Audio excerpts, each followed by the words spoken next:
প্রিয় শিক্ষার্থীরা, সবাইকে স্বাগত জানাচ্ছি আরও একটি নতুন ক্লাসে। তোমাদের সাথে আছি আমি মোহাম্মদ মোজাম্মেল হোসেন, প্রভাষক তথ্য ও যোগাযোগ প্রযুক্তি, পাঁচরখি বেগম আনোয়ারা ডিগ্রি কলেজ। তো শিক্ষার্থী বন্ধুরা, গত ক্লাসে আমরা HTML এর গুরুত্বপূর্ণ কিছু ট্যাগ নিয়ে আলোচনা করেছিলাম। তারই ধারাবাহিকতায় আজকেও আমরা নতুন কিছু ট্যাগ শিখব এবং সেগুলো প্র্যাকটিস করার চেষ্টা করব। তোমাদের পরীক্ষা আসন্ন, সো আমার মনে হয় যে তোমরা ভালোভাবে পড়াশোনা করছো। তো চলো আজকে আমরা দেখি যে আমরা লাস্ট ক্লাসে কি কি দেখেছিলাম।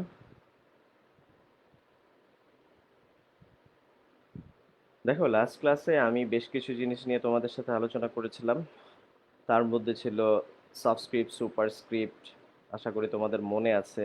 আমি দেখিয়েছিলাম যে ডিএল বা ডিলেট ট্যাগ আমরা কেন ব্যবহার করে থাকি।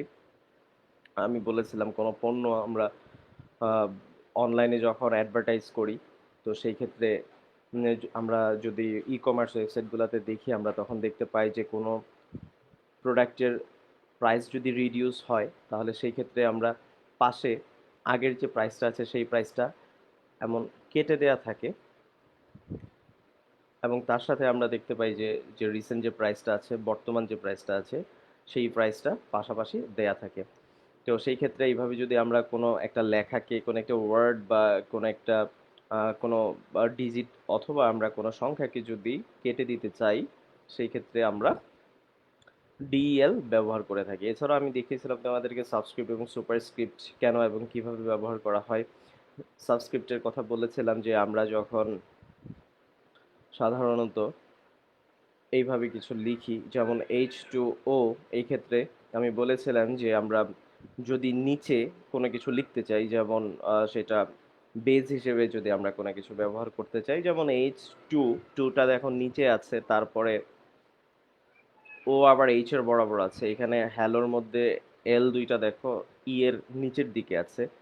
তো এইটার ক্ষেত্রে আমরা যদি কোনো ওয়ার্ড অথবা আমরা যদি কোনো লেটারকে নিচের দিকে দেখাতে চাই বা নিচের দিকে লিখতে চাই, সেক্ষেত্রে আমরা সাবস্ক্রিপ্ট ব্যবহার করতে পারি। আর সুপারস্ক্রিপ্টের কথা আমি বলেছিলাম যে সুপারস্ক্রিপ্ট কখন আমরা ইউজ করব, যখন আমরা স্কোয়ার হিসেবে কোনো কিছুকে পাওয়ার হিসেবে ব্যবহার করব। তো সেই আমরা যদি কোনো ওয়ার্ডকেও পাওয়ার হিসেবে ব্যবহার করতে চাই, সেক্ষেত্রেও আমরা সুপারস্ক্রিপ্ট ব্যবহার করে সেটা উপরে লিখতে পারি। যেমন আমি একটা এক্সাম্পল তোমাদেরকে দেখিয়েছিলাম, এখানে দেখো এ স্কোয়ার প্লাস বি স্কোয়ার। তো এই ধরনের লেখা যদি আমরা লিখতে চাই, দেখো এ এর উপর স্কোয়ার, এটা লেখার জন্য আমাদেরকে সুপারস্ক্রিপ্ট ব্যবহার করতে হয়েছে।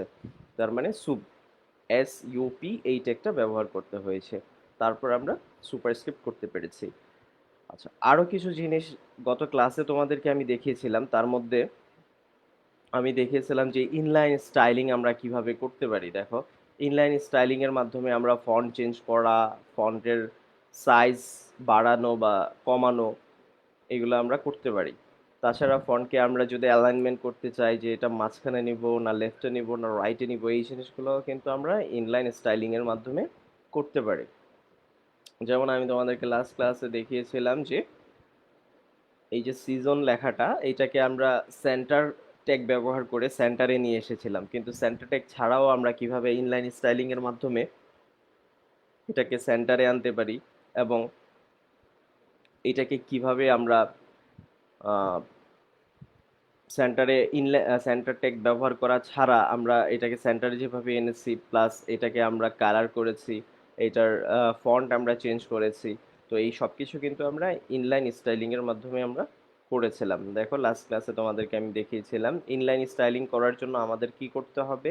যেই ট্যাগটাকে আমরা ইনলাইন স্টাইলিং করব, সেই ট্যাগের মধ্যে আমাদের লিখতে হবে স্টাইল, তারপরে ডাবল কোটেশন, ডাবল কোটেশনের মধ্যে আমরা প্রপার্টিজগুলো লিখব, যে কি কি প্রপার্টিজ আছে। প্রত্যেকটা প্রপার্টিজের মাঝখানে অবশ্যই আমরা সেমিকোলন ব্যবহার করব। সেমিকোলন ব্যবহার না করলে এটা সেপারেট হবে না। তাহলে এখানে আমরা কয়টা প্রপার্টি ব্যবহার করেছি দেখো, 1, 2, 3, টোটাল 4টা প্রপার্টি আমরা ব্যবহার করেছি এখানে। 4টা প্রপার্টি, প্রথমটা ছিল অ্যালাইনমেন্ট, এটাকে আমরা এই যে লেখাটা আমরা মাঝখানে এনেছি। দেখো, আমি যদি জুম আউট করি, তাহলে এই পেজের দুই পাশে সমান জায়গা আছে, তার মানে এটাকে আমরা মাঝখানে এনেছি। তাহলে এটাকে কিভাবে আমরা মাঝখানে আনলাম? সেই মাঝখানে আনার জন্য আমরা সেন্টার টেক ব্যবহার করেছি। আমরা লাস্ট ক্লাসে আমি বলেছিলাম যে আমরা এখানে যদি রাইট লিখি তাহলে রাইট লিখলে রাইট সাইডে যাবে লেখাটা, যদি আমরা লেফট লিখি, লেফট না লিখলেও কিন্তু লেফট সাইডে যাবে। তার মানে বাই ডিফল্ট বলেছিলাম যে যদি আমরা লেফট নাও লিখি, বাই ডিফল্ট এটা লেফটেই থাকবে। যদি আমরা অ্যালাইনমেন্ট না দেই, যেমন এখানে আমরা টেক্সট লাইন সেন্টার লিখেছি, টেক্সট লাইনে আমরা কোনো কিছুই দিলাম না, সেই ক্ষেত্রে এটা অটোমেটিক লেফট সাইডে থাকবে।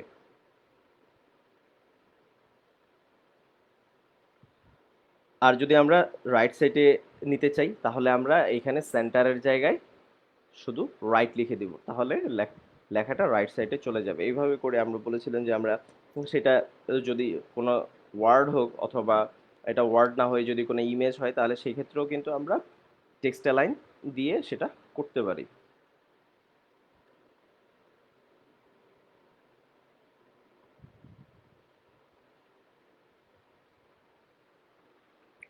আচ্ছা, তারপরে দেখো কালার দিয়ে আমরা এটাকে কালার করেছিলাম, ফন্ট সাইজ দিয়ে আমরা ফন্ট সাইজ ছোট বড় করেছিলাম। আমরা ফন্ট ফ্যামিলি ইউজ করেছিলাম কেন? কারণ হচ্ছে ফন্ট ফ্যামিলি দিয়ে আমরা এই ফন্টটা দেখো বাই ডিফল্ট এটা টাইমস নিউ রোমান অথবা অন্য কিছু ছিল, এরিয়াল ছিল, বা এটা ক্যালিভার যদি থাকে তাহলে সেই ক্ষেত্রে আমরা চেঞ্জ করে আমাদের পছন্দ মতন ফন্ট আমরা ব্যবহার করতে পারি। আচ্ছা, এই ছিল যে গত ক্লাসে আমরা কি দেখেছিলাম সেগুলা। তো আজকে আমরা দেখব HTML লিস্ট। তো লিস্ট আমরা কেন ব্যবহার করে থাকি প্রথমে সেটা বলি। যে লিস্ট জিনিসটা কি? লিস্ট যেমন ধরো আমরা বাজার করতে যাব, তখন আমরা বাজারের একটা লিস্ট তৈরি করি, যেমন এক সাপোজ আলু, পেঁয়াজ,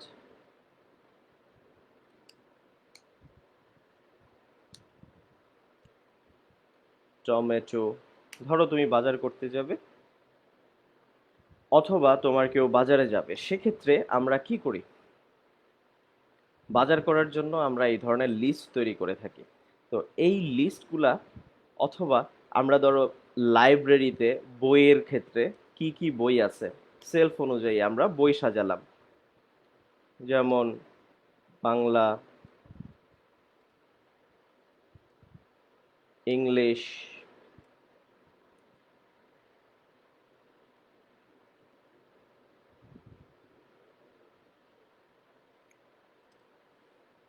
ICT, ম্যাথ, ইত্যাদি ইত্যাদি। তো এইভাবে আমরা লিস্ট তৈরি করতে পারি যে কোনো কাজের জন্য। আমরা বাজার করতে যাই, আমরা কোনো কিছু কেনাকাটা করতে যাই, আমরা লাইব্রেরিতে বই সাজাতে যাই, বইগুলার এইভাবে লিস্ট তৈরি করি। বা আমরা যখন খেলাধুলা করতে যাই, খেলাধুলায় আমাদের প্লেয়ারদের নাম আমরা লিস্ট আকারে করে থাকি। তো বিভিন্ন ক্ষেত্রেই আমরা কিন্তু লিস্ট করে থাকি। তো এই ধরনের লিস্ট যদি আমাদের HTML এ করতে হয় তাহলে আমরা কিভাবে করব? দেখো আমরা এতদিন যা শিখেছি এই পর্যন্ত, এই বিগত পাঁচটা লেকচারে আমরা বা চারটা লেকচারে আমরা যা কিছু শিখেছি তা দিয়ে কিন্তু আমরা এইভাবে তৈরি করতে পারি। যেমন ধরো আমি এইটাকেই যদি কপি করে এইখানে দেই,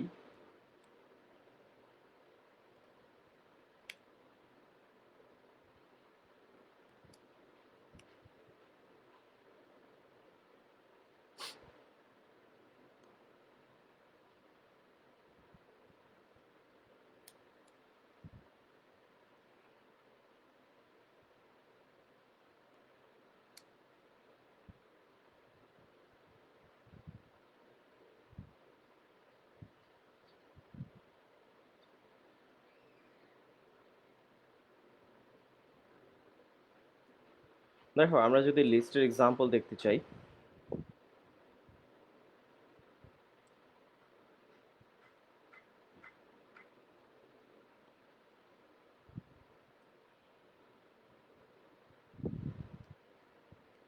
একটু আগে আমি যে লিস্টগুলো তৈরি করেছিলাম দেখো, এইগুলা যদি আমি এইভাবেই যদি দিই তাহলে কিভাবে আসবে? দেখো আমি কিন্তু এখানে লিস্ট আকারে দিয়েছি, 1 2 3 4 এইভাবে করে আমি লিস্ট আকারে এখানে দিলাম। এবার যদি আমি এখানে রিফ্রেশ করি, দেখো এই জিনিসগুলো আমি লিস্ট আকারে দিয়েছিলাম। এক এক ওয়ান, তারপরে টু, তারপরে থ্রি, তারপরে ফোর, তারপর এইভাবে করে কিন্তু আমি দিয়েছিলাম। দেখো এইভাবে করে দিয়েছিলাম, কিন্তু চলে এসেছে কিভাবে, সব এক লাইনের মধ্যে চলে এসেছে। তো এইভাবে করে চলে এসেছে। এখন আমরা এইভাবে দেখতে চাই না, আমরা চাই লিস্ট আকারে দেখতে। সেক্ষেত্রে আমরা কি করব? সেক্ষেত্রে আমরা দুইটা জিনিস করতে পারি। ডিরেক্ট লিস্ট ব্যবহার করতে পারি। আরেকটা বিষয় হচ্ছে আমরা বিআর দিয়ে দিয়ে করতে পারি। এখন কেন আমরা লিস্ট ব্যবহার করব, যেটা বিআর দিয়েই করা যায়, তাহলে কেন আমরা লিস্ট ব্যবহার করব যদি বিআর দিয়ে করা যায়?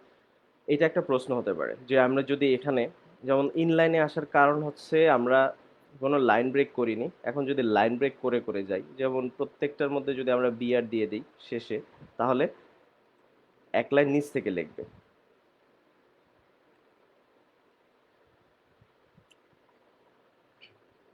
দেখো যদি রিফ্রেশ করি, দেখো এখানে কিন্তু লিস্ট আকারে চলে এসেছে, ওয়ান টু থ্রি ফোর এইভাবে করে চলে এসেছে।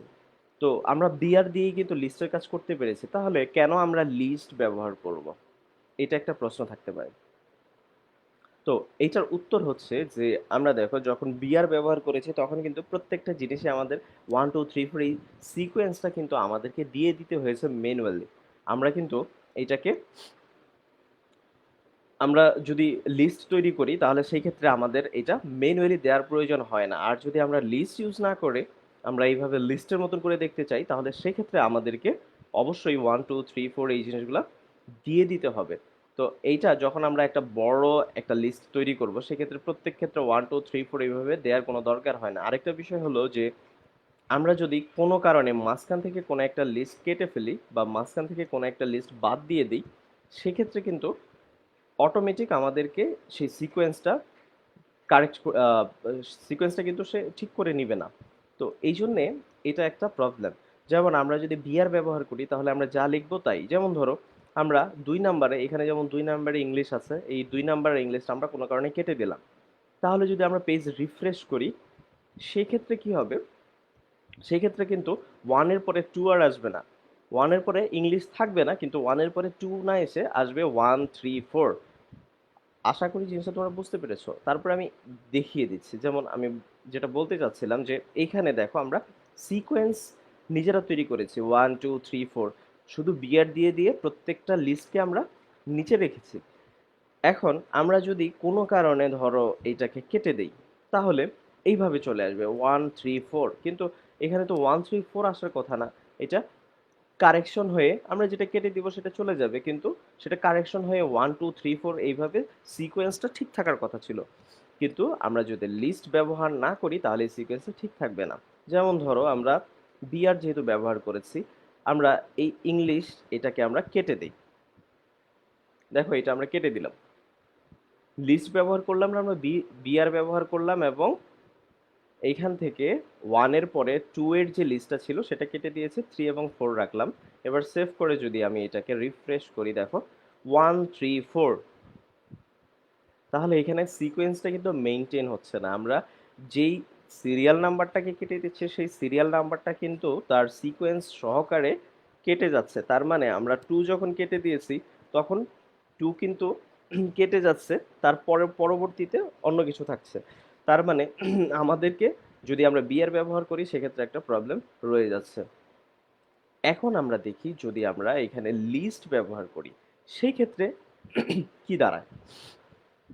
তো লিস্ট ব্যবহার করার জন্য আমাদেরকে যে ট্যাগটা ব্যবহার করতে হবে সেটাকে বলে,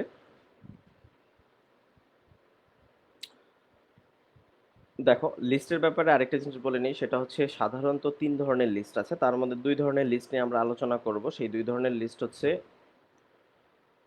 অর্ডার লিস্ট এবং আনঅর্ডার লিস্ট। ১ নম্বরে হলো অর্ডার লিস্ট,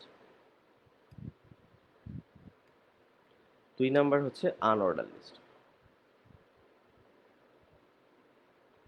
এখন কোনটা অর্ডার লিস্ট আর কোনটা আনঅর্ডার লিস্ট? যেমন ধরো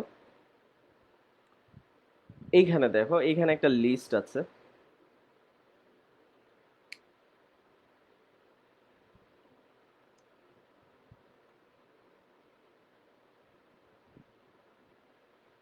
1 2 3 4 এমন একটা লিস্ট আছে। তাহলে এই লিস্টটা কি অর্ডার লিস্ট না আনঅর্ডার লিস্ট? কিভাবে বুঝবো? দেখো, আমরা এইভাবে যদি লিস্ট তৈরি করি তাহলে এখানে একটা সিকোয়েন্স দেওয়া আছে। তার মানে সিকোয়েন্স থাকা মানে এটা হচ্ছে অর্ডার লিস্ট। 1 2 3 4 এই এই অর্ডারে সাজানো। 1 2 3 4 এইভাবে একটা নির্দিষ্ট অর্ডারে সাজানো। আর যদি আমরা এই জিনিসটা না দিয়ে থাকি, যেমন ধরো আমরা লিখলাম,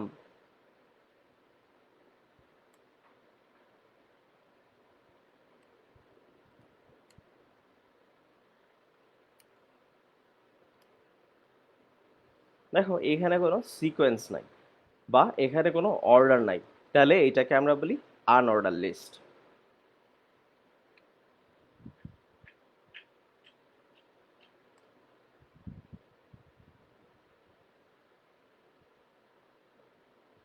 এখন অর্ডার লিস্ট এবং আনঅর্ডার লিস্ট আমরা আমাদের প্রয়োজন অনুযায়ী ব্যবহার করব।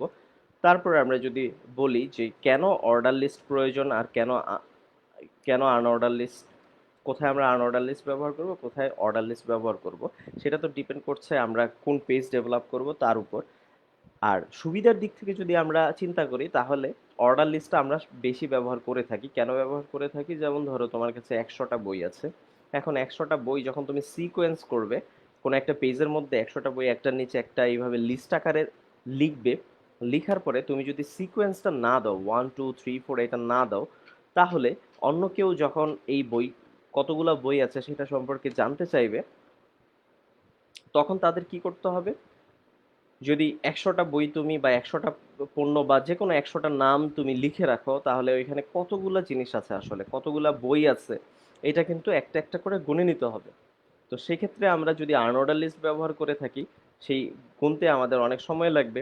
আর যদি অর্ডার লিস্ট আমরা করে থাকি তাহলে কিন্তু একেবারে লাস্টের যে অর্ডারটা আছে, তার মানে 100টা বই যদি থাকে, তুমি যদি সিকোয়েন্স দিয়ে দাও 1 2 3 4 5 6 অর্ডার করে যদি সাজাও বা লিখো, লিস্টটা তৈরি করো, তাহলে কিন্তু লাস্টের যে অর্ডারটা আছে, তার মানে লাস্ট যে 100টা যদি বই থাকে তাহলে 100 দেখে আমি বুঝতে পারবো যে এখানে 100টা বই আছে। যদি 1000টা বই থাকে তাতেও কিন্তু আমার 1000 পর্যন্ত গুনতে হবে না। আর যদি আমরা আনঅর্ডার লিস্ট তৈরি করি সেক্ষেত্রে কিন্তু প্রত্যেকটা গুনে নিতে হবে। তাহলে কখন বা কোথায় তুমি অর্ডার লিস্ট ব্যবহার করবা, কোথায় আনঅর্ডার লিস্ট ব্যবহার করবা, আশা করি তোমরা বুঝতে পেরেছো। এবং তোমাদের প্রয়োজন অনুযায়ী কিন্তু তোমরা ওয়েব পেজের মধ্যে অর্ডার লিস্ট বা আনঅর্ডার লিস্ট ব্যবহার করতে পারো।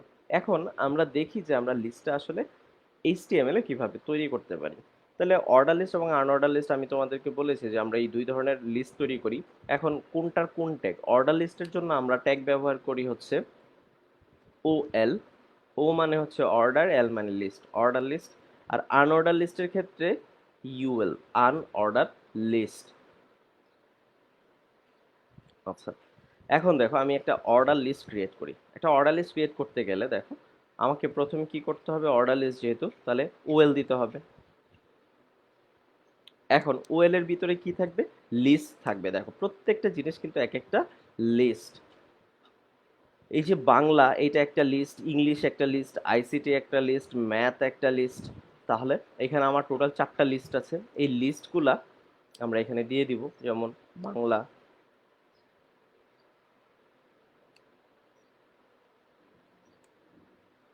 English,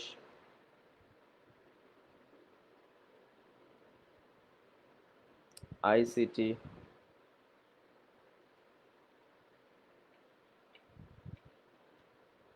math.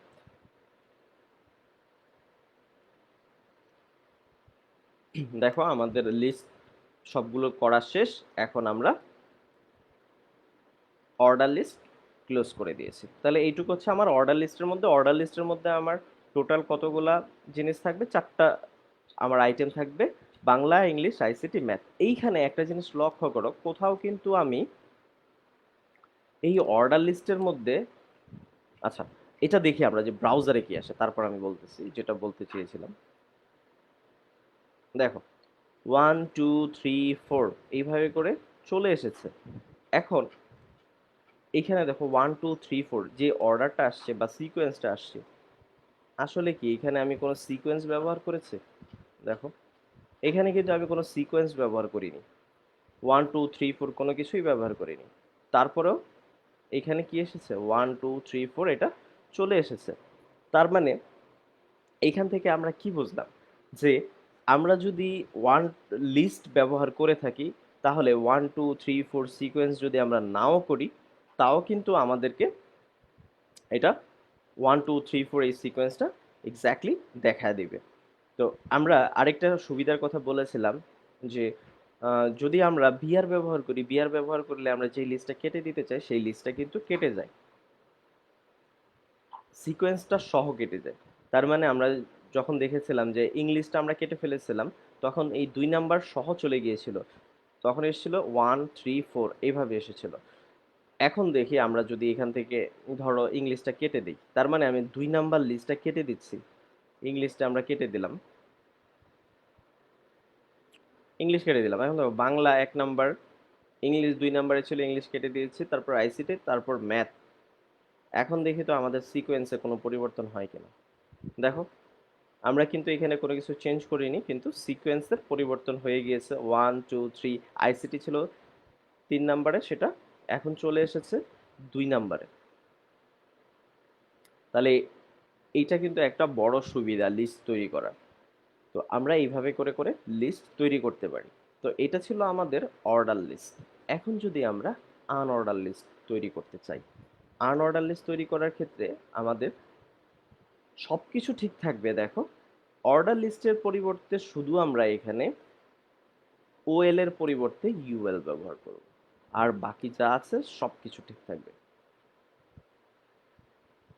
এখন দেখো একটু আগে আমরা এখানে ওএল ব্যবহার করেছিলাম যার কারণে 1 2 3 4 দিয়ে এসেছে, আর এখন ইউএল ব্যবহার করার কারণে দেখি আমাদের কি আসে। দেখো এখানে একটা ডিস্ক এসেছে, ডিস্ক আকারে চলে এসেছে।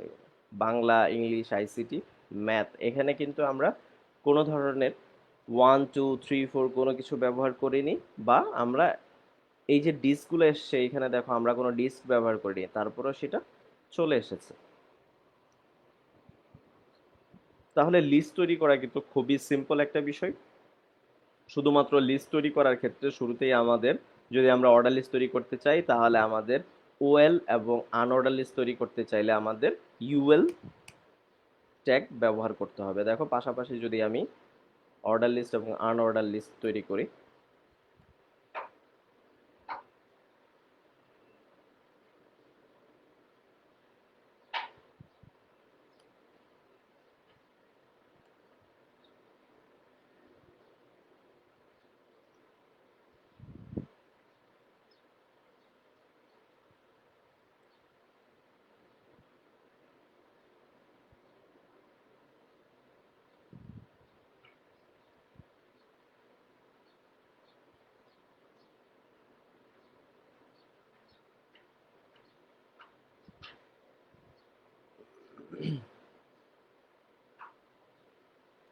দেখো এইখানে 2 ধরনের লিস্টের এক্সাম্পল আমরা দেখলাম। এটা হচ্ছে অর্ডার লিস্ট আর এটা হলো আনঅর্ডার লিস্ট। এখন অর্ডার লিস্ট এবং আনঅর্ডার লিস্টের মধ্যে আরো কিছু জিনিস আছে, যেমন ধরো আমরা এখানে 1 2 3 4 দিয়ে অর্ডার তৈরি করেছি। এখন অর্ডারটা আমরা 1 2 3 4 দিয়ে তৈরি করতে চাই না, আমরা চাই যে অর্ডারটা হবে ABCD, অথবা বড় হাতের এ, বড় হাতের বি, বড় হাতের সি, এইরকম হবে। অথবা যদি তোমরা চিন্তা করো যে আমি এইভাবে লিখতে চাই না, আমি রোমান সংখ্যায় লিখতে চাই, মানে আই দিয়ে 1, ডাবল আই দিয়ে 2, এইভাবে করে যদি আমি লিখতে চাই সেইটাও কিন্তু অর্ডার লিস্টে পসিবল। কিভাবে?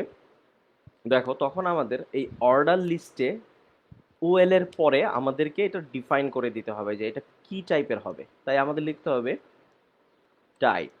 এখন টাইপ কি চাই? আমরা বাই ডিফল্ট দেখেছি যখন আমরা কোনো কিছু কোনো টাইপ ইউজ করিনি তখন কিন্তু আমাদের 1 2 3 4 এই সিকোয়েন্সে আসছে। এখন আমরা চাই যে আমরা 1 2 3 4 দেখতে চাই না, আমরা চাই যে টাইপটা ABCD আসবে, ধরো বড় হাতের ABCD দিবে, তাহলে টাইপ আমাদেরকে ডিফাইন করে দিতে হবে যে টাইপটা হচ্ছে বড় হাতের ABCD, এইভাবে থাকবে। এখন যদি আমরা এক্সাম্পলটা দেখি রিফ্রেশ করে, দেখো অটোমেটিক কিন্তু চেঞ্জ হয়ে গিয়েছে। তাহলে এখানে দেখো বড় হাতের এবিসিডি আসছে, ছোট হাতের না। তো আমরা বুঝতে পারছি যে টাইপ আমরা যেভাবে দিব ঠিক সেইভাবেই আসবে। তাহলে ছোট হাতের এবিসিডি যদি আমরা ব্যবহার করি তাহলে দেখো ছোট হাতের এবিসিডি চলে এসেছে। আমরা যদি রোমান সংখ্যা ব্যবহার করি, সাপোজ আই দিয়ে শুরু রোমান, এতে যদি রিফ্রেশ দিই, দেখো এখানে কিন্তু 1 2 3 4 এটা রোমান সংখ্যায় চলে এসেছে। যদি আমরা আরো একটা লিস্ট এখানে বাড়িয়ে দিই, ম্যাথের পরে ধরো আমরা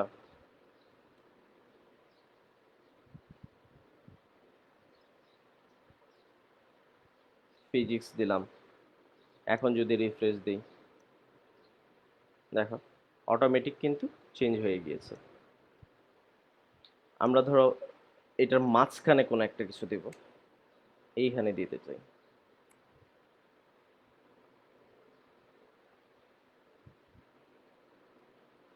গভর্নেন্স। এখন দেখো এটাকে যদি রিফ্রেশ দিই, দেখো গভর্নেন্স কিন্তু আমরা মাঝখানে দিয়েছি, সেইটা সেইভাবে চলে এসেছে। 1 2 3 4 5 6 এইভাবে করে চলে এসেছে। তাহলে টাইপের মাধ্যমে আমরা ডিফাইন করে দিতে পারি যে আমরা যে টাইপ, কোন টাইপের আসলে দেখতে চাচ্ছি। আমরা যে লিস্টটা তৈরি করতে চাচ্ছি সেটাকে 1 2 3 4 দিয়ে তৈরি করব, নাকি আমরা এ বি সি ডি বড় হাতের এ বি সি ডি সিকোয়েন্সটা দিব, না ছোট হাতের A B C D sequence দিব, নাকি আমরা রোমান সংখ্যায় 1 2 3 4 ব্যবহার করব, সেটা টোটালি ডিপেন্ড করছে আমরা কোন টাইপ ব্যবহার করব। তো সেটা করার জন্য আমাদেরকে কি করতে হবে, জাস্ট অর্ডার ও এল এর পরে একটা স্পেস দিয়ে আমাদেরকে কি লিখতে হবে, টাইপ, টাইপের পরে ডাবল কোটেশন, এবং কোটেশনের ভিতরে আমরা টাইপটা লিখে দিব যে টাইপটা কি ধরনের হবে। আশা করি তোমরা বুঝতে পেরেছো। এখন দেখবো আমরা যে এটা তো অর্ডার লিস্টের ক্ষেত্রে, আনঅর্ডার লিস্টের ক্ষেত্রে কি হয়। আনঅর্ডার লিস্টের ক্ষেত্রে দেখো টাইপ লিখে আমরা যদি এখানে টাইপ দিয়ে দিই, বাই ডিফল্ট কিন্তু আমাদের টাইপ কি এসেছিল, বাই ডিফল্ট দেখো আমাদের টাইপ এসেছিল এই ডিস্ক। এখন আমরা এই ডিস্ক দেখতে চাই না, আমরা যদি কোনো কিছুই দেখতে চাই না, আমরা দেখতে চাই ফাঁকা।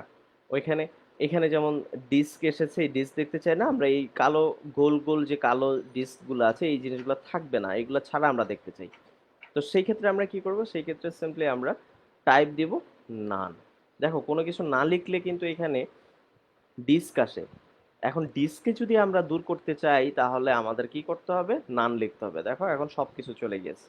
তাহলে টাইপ যদি আমরা নান লিখে দিই তাহলে কোনো ডিস্ক আসবে না, কোনো কিছুই আসবে না। এখন দেখো আমরা এখানে চাই সার্কেল,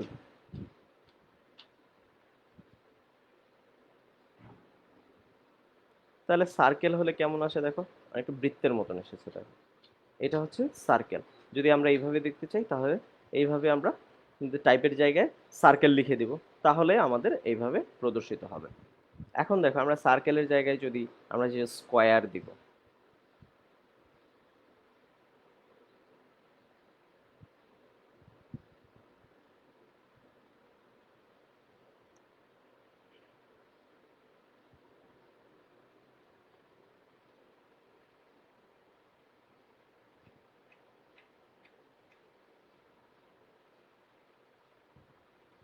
আচ্ছা স্কোয়ার, স্কোয়ার দিব, স্কোয়ার দিলাম।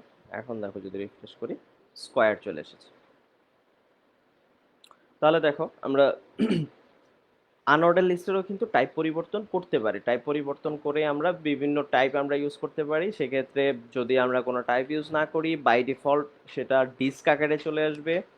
যদি আমরা এখানে আরও চেঞ্জ করি, যেমন ধরো আমরা যদি এটাকে সার্কেল হিসেবে দেখতে চাই তাহলে আমরা এখানে অবশ্যই সার্কেল ব্যবহার করব। আমরা যদি দেখতে চাই যে এটা সার্কেল না হয়ে এটা স্কোয়ার দেখতে চাই তাহলে সেক্ষেত্রে আমরা স্কোয়ার টাইপের মধ্যে স্কোয়ার ব্যবহার করব, তাহলে এটা স্কোয়ার হয়ে যাবে। তো এই জিনিসগুলো করে করে কিন্তু আমরা লিস্ট তৈরি করতে পারি। এখন একটা জিনিস দেখো, আমি শুরুতে যখন তোমাদেরকে দেখিয়েছিলাম যে আমরা লিস্ট ব্যবহার না করেও লিস্ট তৈরি করতে পারি। এখন সেক্ষেত্রে আমি বিআর দিয়ে দিয়ে কিন্তু লিস্ট তৈরি করেছিলাম। কিন্তু কথা হলো যে আমরা এই যে টাইপ ব্যবহার করলাম, এই টাইপগুলা যদি আমরা লিস্ট ব্যবহার না করি তাহলে কিন্তু এই টাইপগুলো আমরা আনতে পারবো না কখনোই। তাই আমাদের লিস্টের প্রয়োজন আছে।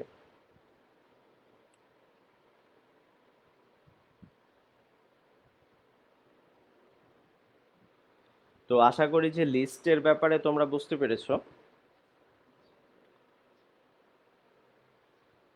নেক্সট ক্লাসে আমরা খুবই গুরুত্বপূর্ণ দুইটা ট্যাগ দেখব। একটা হচ্ছে কিভাবে আমরা ইমেজ সেট করতে পারি, আরেকটা হলো কিভাবে আমরা হাইপার লিঙ্ক তৈরি করতে পারি। এই দুইটা জিনিস খুবই গুরুত্বপূর্ণ HTML এ, এবং পরীক্ষায় এই দুইটা জিনিস থেকে কিন্তু অবশ্যই থাকে। তো নেক্সট ক্লাসে আমরা দেখব যে আমরা কিভাবে হাইপারলিংক তৈরি করতে পারি এবং কিভাবে আমরা ইমেজ সেট করতে পারি এবং ইমেজকে বিভিন্নভাবে আমরা স্টাইল করতে পারি, সেই জিনিসগুলো আমরা নেক্সট ক্লাসে দেখব।